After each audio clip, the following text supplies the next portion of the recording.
Get ready, Arsenal fans. It's been a busy summer already, and the best is yet to come. Arsenal want to do way more. Yes, people, grand rising and welcome back to the Arsenal Transfer Centre. Good morning to Arsenal fans everywhere. I hope you are all blessed and well this morning. It is a nice morning in London and I cannot complain too much about it when the sun's out and the sky is blue.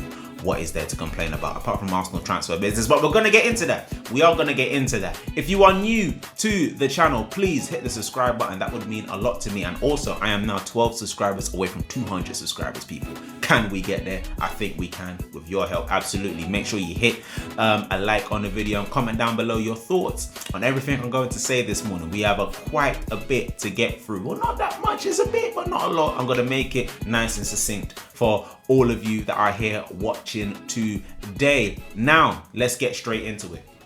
Fabrizio Romano says something very key on his podcast, and I quote, it says here, "Get ready, Arsenal fans. It's been a busy summer already, and the best is yet to come. Arsenal want to do way more." Key points made by Fabrizio Romano this morning. And this also comes after the fact that we completed the medical for Kepa yesterday. I'm pretty sure Norgard has completed his medical now and Zubimendi has completed their medicals now, with those deals set to be announced. But as we know, we need a striker or two. We need a winger or two. Do we need another midfielder now that Partey's gone? In my opinion, yes. We are also looking at a right-sided defender to back up William Saliba, a youngster as well. So there is much more business to come, and we're also looking at a right winger potentially as a backup to Saka as well. And another left back. But anyway, only if one of our players leave. But anyway, there is still a lot to do. Also, as I said on yesterday's show, we still got to sign Saka, Saliba, Wanyeri to contracts as well. So there is a lot absolutely that needs to happen. But the main things that we care about, the main two things that we care about is a left winger and a striker. Left winger and a striker. So who are we getting in? You know what? Let's start with Rodrygo, because Rodrygo, again, did not start in the Club World Cup yesterday. He didn't start. He came off the bench for about 67 minutes for Vinicius Jr., so he did get time on the left, I assume. I didn't watch the game. I'm just assuming. But with that being said, we know Rodrygo wants to start games. Xabi Alonso said in the week that this is a special player, and the only reason why he hasn't necessarily been starting in games is because of a technical decision, apparently. In my opinion, if you wanted to play the player, you'd play the player. In my opinion, let's just call it a buck. If you wanted to play the player, you'd play him. And you're only giving him some minutes here and there. Most of the time when you brought him on, you haven't even brought him on in his position that you wanted to play him in, which is the left-hand side. He's brought him onto the right-hand side. Yesterday, he got some time on the left. How much more time is going to get on the left at the Club World Cup? Starting, I don't know. Because Vinicius being on the bench, starting on the bench, is not he just won't be happy. He'll kick up a fuss. We already know that Real Madrid has signed a youngster from River Plate that I've been speaking about heavily on this show as to the reason why Rodrygo's fallen down much more in the pecking order. But Fabrizio Romano also said, and we know this, and I've said this as well, Rodrygo doesn't want to leave Spain. He doesn't want to leave Spain. He wants to see what Xabi Alonso is going to do with him, and then he will assess his options and his future from there. We know that.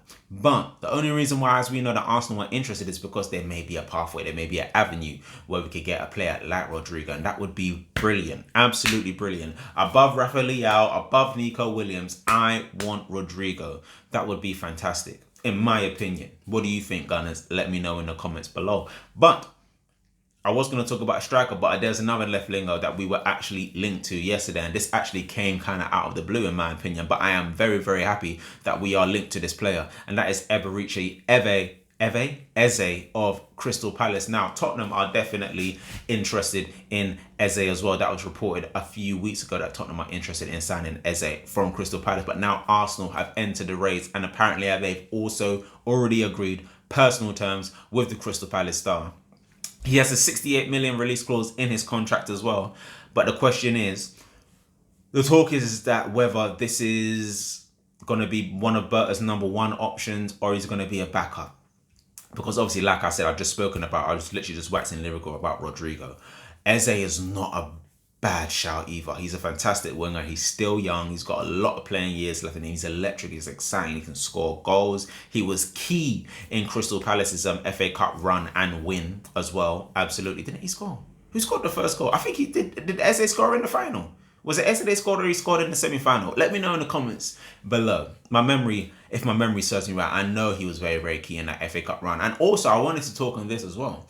Because if Crystal Palace are to sell someone like an Eze, remember, Crystal Palace are now in the Europa League because they won the FA Cup, and I'm pretty sure they want to go all guns blazing as much as they can in something like the FA Cup with their best players still actually holding on to their best players. I don't know. Let me know in the comments below. But he does have a £68 million release clause in his contract. We may be able to get him for cheaper. I'm not sure. Ideally, yes, ideally, I would love to. But he's one of Crystal Palace's, if not their top player, along with the likes of Mateta and this, that, and the other. Is Adam Wharton still at Crystal Palace? I think so. Adam Wharton plays for Crystal Palace. I think so. But anyway, regardless, Eze, let me know what you think of that in the comments below. I think that would be let's say, imagine there's a world where we let go of Trossard and Martinelli and we bring in Rodrygo and Eze. Yo. In that scenario, I'm not mad of letting go of Martinelli. I think if we also do actually let go of Martinelli, this is actually a side note on Martinelli now. I wasn't actually going to talk about him. But if we do let go of Martinelli, do we put a buyback clause in his contract?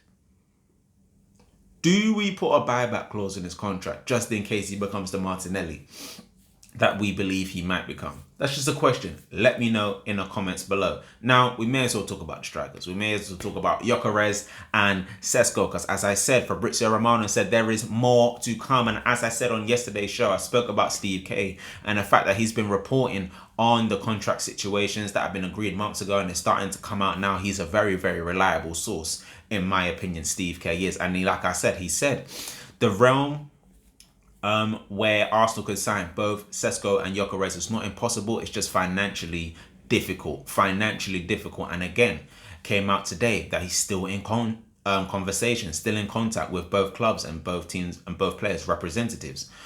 And I'm thinking, is this going to be a masterstroke by Berta? I'm just saying it in my mind. I'm just saying it in my own mind. I'm not saying that someone else has said this or this, that, and the other. But the fact that you are still having conversations, this is how he does business, right? Atletico Madrid, you're negotiating many deals at once, right? I hear that. But the fact that you're still having negotiation with both players, because Steve K said yesterday, like I said, the realm of possibility of signing both players is not, it's not impossible. It's just financially difficult. Could he potentially be trying to drive down both of the prices? Like, do you think we could sign a Gyokeres for a 65 million? And then sign a Sesko around the same price, and that's 130 million on two strikers.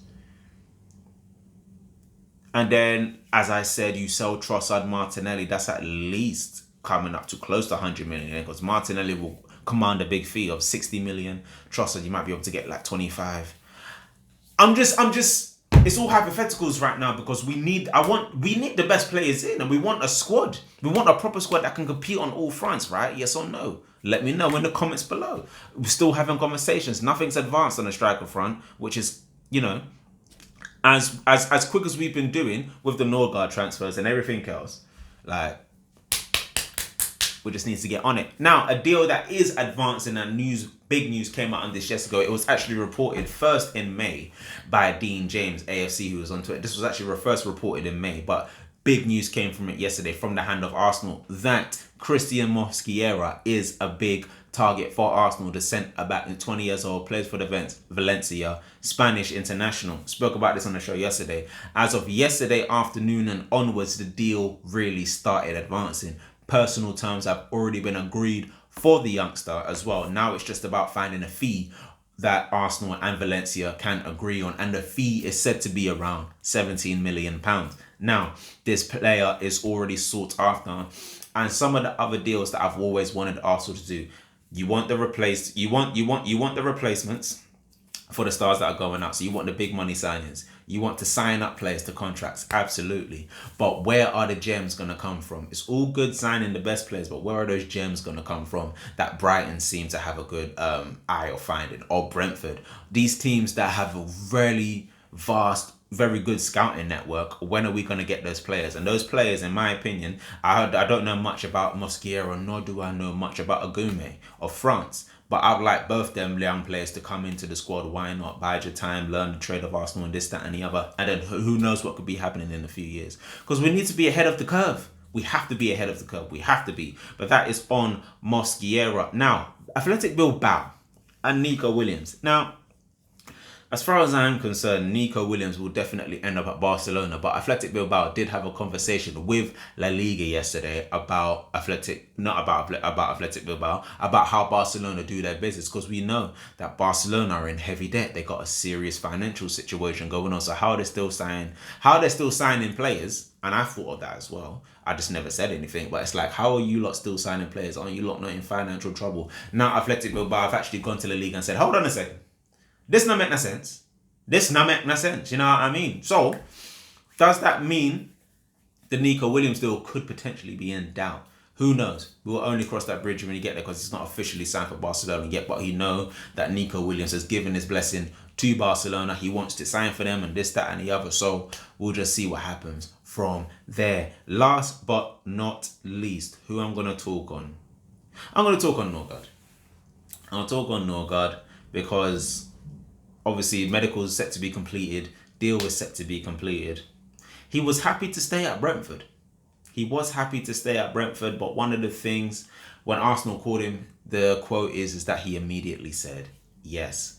And when you play for Brentford, you know what? And I love Brentford as a team. Do you know what I'm saying? They're a good team. They cause problems. They handle their business well. They're good in the Premier League. But Arsenal are just a bigger kettle of fish.